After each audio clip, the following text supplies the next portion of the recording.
صباح الخير حبايب قلبي، اتمنى تكونوا كلكم بخير. بصوا انا صاحيه الساعه كام؟ قبل الفجر بشويه. طبعا انا قلت اصور لكم. بصوا الناس نايمه. بعد شويه طبعا النور طلع وكان الجو جميل جدا جدا ونسمات حلوه قوي. اتمنى تكونوا كلكم بخير يا رب. طبعا اول ما بصحى لازم فنجان القهوه بتاعي، ودي طبعا عاده غلط جدا، ما تعملوش زيي. افوق كده على شويه قهوه واخد ادويتي. بعدين احب احط غساله. انا عندي الغساله دي لان غسالتي الاوتوماتيك باظت، اخده 5 غطيان كبيره ما شاء الله هاف اوتوماتيك، وده اللي انا بستعمل الاوكسي والبرسيل جل. بس عندي مشكله في الكهرباء فما دورتش الغساله، لان دي الفيشه اللي انا حاطه فيها الكوبسي هي اللي فيها اللي بحط فيها فيشه الغساله. احكي لكم بقى حكايه تحفه على واحدة جوزها فكر ان هو يتجوز عليها. شوفوا بقى عملت ايه، يعني لا تتخيلوا إيه. لو عجبتكم الحكاية اوعدوني تعملوا لي لايك وانا احكي لكم حكايات كتير زيها. بس قبل ما احكي لكم عايزه اقول لكم ان الاوضه دي كنا بنذاكر فيها امبارح. ده اللي قدامكم ده حفيدي لؤي، وعندي امجد ابني الصغير بينهم 3 سنين، الحفيد والخال يعني. فكانوا بالكم قصة غريبة جدا، يعني أنا مستغربة إزاي ممكن يوصل عقل إنسان في الانتقام للطريقة دي. النهاردة على فكرة القصة دي بتداولوها على الفيس على إنها نكتة، لكن هي حصلت حقيقي فعلا. ست انتقمت من جوزها لدرجة إن هو دخل مصحة عقلي. إيه اللي حصل في الموضوع؟ قبل ما تيجي اعملوا لايك، ولو حبيتوا النوع ده من الفيديوهات قولوا لي، وانا عيني عشان كل اللي انتوا عايزينه وانتوا عارفين. اللي بيقولوا بقى ايه القصه الحقيقيه في الموضوع ده، ان الست دي بنت مع جوزها حياتهم واحده واحده، وبعد ما كان راجل فقير جدا اصبح راجل مهم، واشتركت في بناء تفاصيل حياتهم بالكامل، وبنوا كمان بدأوا يبنوا البيت الخاص بيهم، وهي معاه واقفة معاه بكل التضحيات، بكل التعب اللي ممكن أي زوجة تتعبه وهي واقفة مع جوزها اللي بيبني حياته. وبنوا الدور الأول وبنوا الدور التاني، وفجأة قرر الزوج إنه يجيب زوجة تانية على زوجته الأولى. مش وبس، لأ، ده كمان عايز يسكنها في الدور اللي فوقيها مباشرة في الدور التاني، وهي تسكن في الدور الأرضي. طبعا مفيش أي ست، شوف هو الجواز حلال طبعا من حقه، لكن التفاصيل مؤلمة. يعني أنا اللي عملت لك كل ده وفي الآخر جاي تجيب واحدة تانية فوقي. فالست دي انتقمت انتقام ثلاثي الأبعاد، مش 1 ولا 2 ولا 3. ايه اللي حصل بعد ما عرفت ان جوزها هيجيب لها زوجة تانية في الطابق اللي فوقيها؟ تابعوا معايا، بس قبل ما اقول لكم اعملوا لايك للفيديو وشاركوه مع اصدقائكم، هكون مبسوطة جدا. وتابع معايا واحدة واحدة.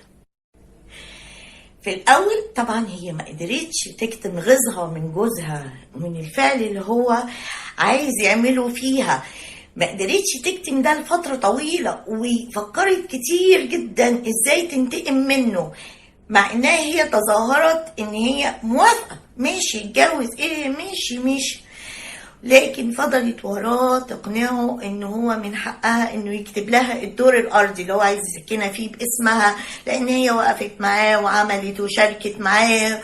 واول ما كتب لها الطابق الارضي من البيت باسمها على الفور مباشرة طلبت منه الطلاق، ومش وبس، وكمان اتكفل بالصرف والانفاق على ولاده. طبعا الاهل اتدخلوا والناس كلها اتدخلوا، وازاي تطلبي الطلاق،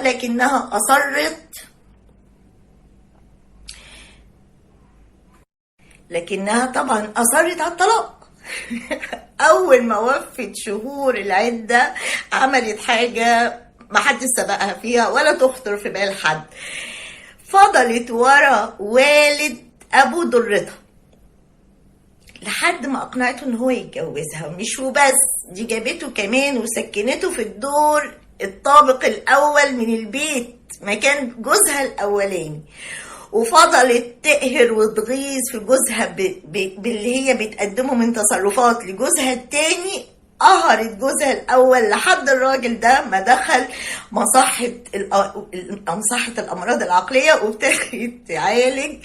قهرته. يعني انتوا متخيلين؟ وهي كده ما عملتش انتقام من جوزها بس، دي عملت 3 انتقامات. اولا انتقمت من والدة ضرتها لان هي سمحت ان بنتها تتجوز راجل متجوز، وانتقمت من ضرتها بان هي اتجوزت ابوها، وانتقمت من طليقها اللي هو جوزها الاولاني بان هي اتجوزت وفي نفس البيت اللي هو عايش فيه لحد ما اتجن ودخل مستشفى الامراض العقليه.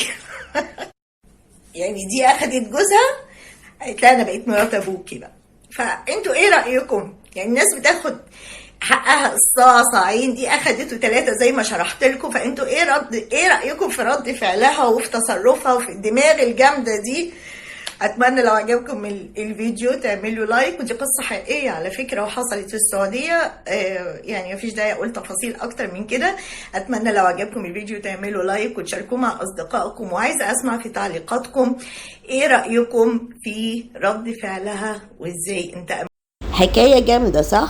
بصوا بقى، اللي مفروش على الركن ده طقم كده بيتباع، ودي كمان 6 مفارش، يعني حاطه منهم 2 على ايد الركنه، كان ب 200 جنيه كنت اخدها نقطه بس. قلت افرجكم عليها كده شويه هدوم كده، وقلت ليا ولبنتي قلت اشوف رايكم تقولوا لي. دي عبايات انا بنتي جابتهم لي انا هديه بصراحه. يعني للبيت تلبسيهم كده بعد الظهر. جبت دي الموف، والمشكله ان انا بعد ما روحت اخدت بالي ان انا جايبه 2 نفس النقشه. معلش ده حفيدي اللي نط ده. نفس النقشه، جبت منها الموف والاخضر من غير قصد طبعا. تمام، بفرجكم كده على الحاجه اللي انا جبتها. ودي الخضره بتاعتها زيتي، عارفين اللون الزيتي ده بيكون قوي جدا كده وجميل. انا اخدت ال3 عبايات ما كملوش 600 جنيه بس، والله جمال جدا جدا، يعني حلوين تلبسيهم بعد الظهر او تلبسيهم لو جالك ضيوف او حاجه. بعدين اشتريت بقى البلوزات دي لسلمى. الالوان دي كانت طالعه موضه قوي في الصيف، وعليها نقش الورد ده بارز كده وجميل جدا، شيك بصراحه، وعليها زي القمر. دكتوره سلمى بنتي دي ما شاء الله. بصوا جميله جميله في اللبس، حاجه تانية خالص على فكره. وده على الكم بتاعها، بصوا وردات بارزه كده لونها احمر، كلها حيويه شباب بقى. يعني ايه تاني؟ كان فيها عباية سودا مش عارفه ليه مش طالعه. وده جاكيت جينز جميل، هو مش جينز بس يعني كانه جينز، عاملين نفس تقليد الموديل او كده. ده لسلمى بنتي برضو. بصوا تحفه تحفه في اللبس، تحفه. ايه تاني؟ البلوزه الحمراء دي قمر قمر، بصوا جمالها. ده برضو لبنتي، يعني كل المشتريات كانت ليها لان هي اللي كانت معايا يعني. بصوا الجمال، درجة الحمار بتاعتها حلوة قوي. طبعا الوان الشباب غير الوان العواجيز اللي زي بقى، لازم يلبسوا الوان جميلة كده، وهي محجبة طبعا، ربنا يحميها يا رب. ايه تاني؟ ده جبته ليا انا، هو طالع موضة كده، بتلبسيه عامل زي بتلبسي تحتيه مثلا بنطلون واسع وبادي، هو من تحت متبطن كده، ومن فوق طبعا انت بتبقى لابسه البادي. كان ب 300 وشويه او 300 جنيه ده. مكانش غالي والله على كميه القماش اللي حاطينه فيها، بس هو طالع موضه السنه دي، يعني اللي في سني بيلبسوا عارفين ان الحاجات دي طالعه موضه السنه دي. تمام، بس تحفه جميل جدا بصراحه، تحسي المستاره في نفسه. ايه تاني؟ اوريكوا، استنى. دلوقتي وقت سيل بقى عشان الشتا جاي بقى وكده، تكون الاسعار كويسه. ده البنطلون اللي انا جبته ليه، جبت 2، واحد ليا واحد لسلمى، وماشي طري كده وجميل جدا في الجو الصيف اللي احنا فيه ده. ايه تاني؟ استنوا بس طلعوا من الكيس. لو وصلتي معايا لحد هنا اعملي لي لايك، شجعيني علشان دايما انزل لكم حاجات كده تتفرجوا تشوفوا، وانا القناه بتاعتي متنوعه يعني. ده بقى بنطلون لسلمى اللي فيه حزام ده عشان البلوزات اللي احنا جبناها بناتي كده، دلع برضه جميل جدا. وجبت لها بنطلون تاني بس ما تصورش والله، لونه ايه بس عشان شغلها لازم تلبس فورمال يعني، فلازم تلبس الجاكيت البليزر والبنطلون ده اساسي يعني. وده البنطلون التاني اللي جبته لها الطري ده. قولوا لي بقى رايكم ايه، قولوا لي اسعار عامله ايه. طبعا ما حدش فايق يشتري حاجه، بس طبعا يعني مضطرين لما بيبقى في حاجه ناقصاكي. ده بلورو انا جبته لنفسي، بصوا الكم بتاعه لما البسه هوريه لكم، لان يمكن مش باين في التصوير. جميل جدا مداري كده، والكم بتاعه زي الفراشه كده تحفه، وكان رخيص والله، تقريبا ب200 او حاجه كده.